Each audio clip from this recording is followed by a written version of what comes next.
The community property question from February of 2004 is factually complicated, but legally simple. Take a look with me at the call of the question, and you see, question 1 asks, what rights do Herb and Wendy and Ann each have in, and then we learn about a residence, an automobile, and a bank account.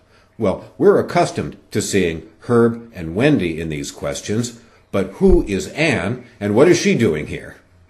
Then, in question 2, we learn that we're being asked about a Montana bank, which is trying to collect on a note owed by Wendy. And we are told to answer according to California law. So it's apparent that this is a community property question, but for the presence of Ann.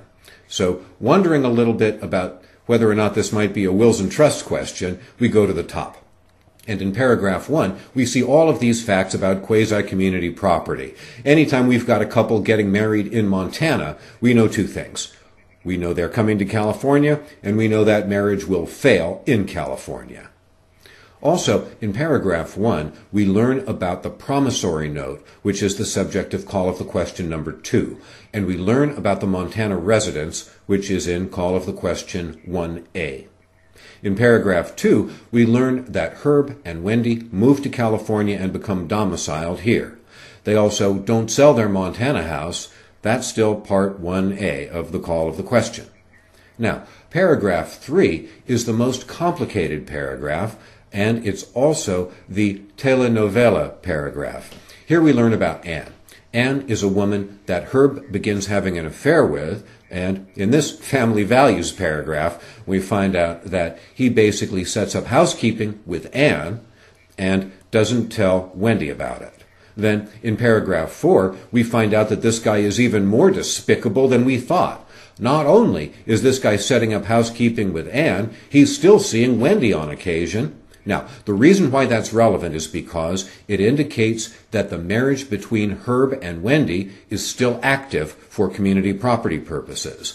This guy Herb is about as cynical as any husband ever gets on a California community property essay, but his conduct has specific legal consequences, which actually are quite simple consequences. But one has to think about it in an orderly fashion in order to come up with a really sensible answer under time constraints.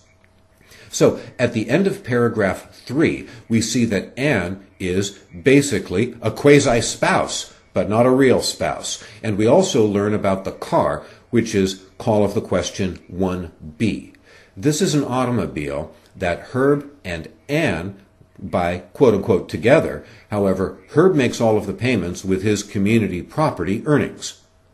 Finally, in paragraph 5, Wendy and Ann both learn about all of the previous details, and the result is Wendy files a petition for dissolution, and she claims a 50% interest in the Montana house and in the car.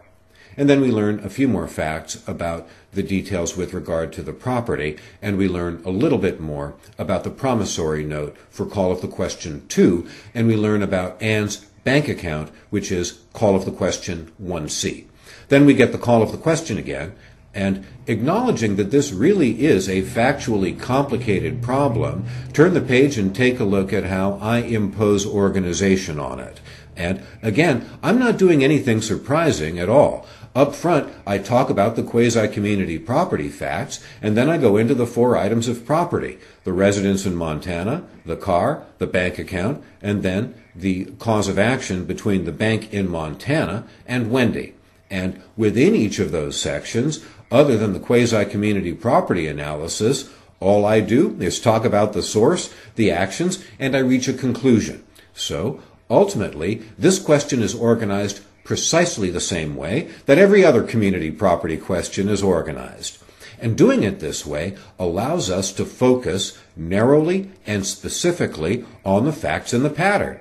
So, again, skimming over the outline that I present, you'll see that with regard to the residence, the structure of the analysis is identical to every other item of real property that we've ever talked about in a quasi-community property analysis. Really, we're not doing much more here than just changing the names in order to fit them into the analysis. But the result in California, in this case, as in all others that we do in this seminar, is there's a 50-50 split between Herb and Wendy because we're going to apply community property principles to this quasi-community property asset.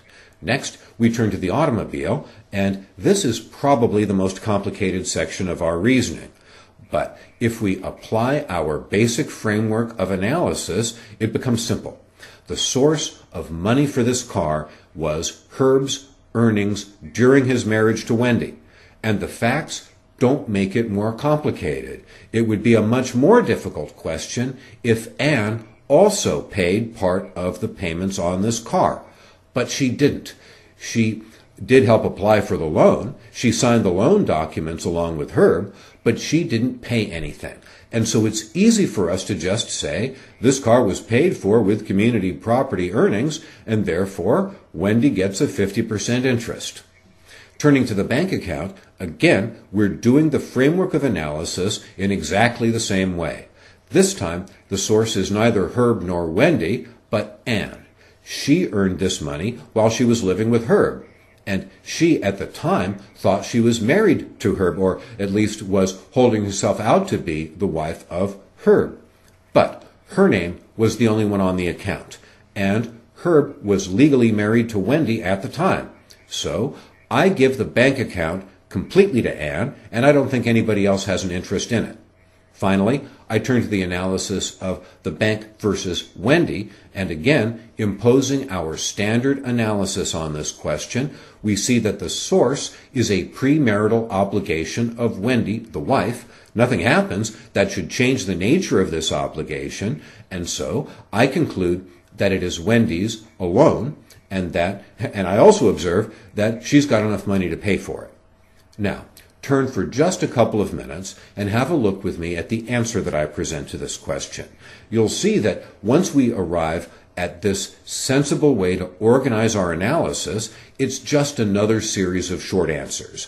Take a look at the quasi-community property analysis that I present up front, and you'll see it's only a few sentences long, but I include every relevant fact, and I include the key legal conclusion that arises from those facts, which is this marital estate is going to be resolved according to California community property law. Next, I turn to the residence, and here again, there's nothing novel or clever about this analysis. However, it is thorough. Every single fact in the pattern relevant to the residence is something that I mention. But it doesn't take me more than just a few comparatively short sentences to conclude that Herb and Wendy will split this property in Montana unless the interests of justice would be better served by some other result. Next, we turn to the automobile. And again, I lead with the facts under the source. The key interesting fact about this automobile is that Wendy didn't even know about it at all until shortly before she filed the dissolution action. But as we look to the facts, we see that it's easy to resolve the situation. The source was the community property earnings of Herb.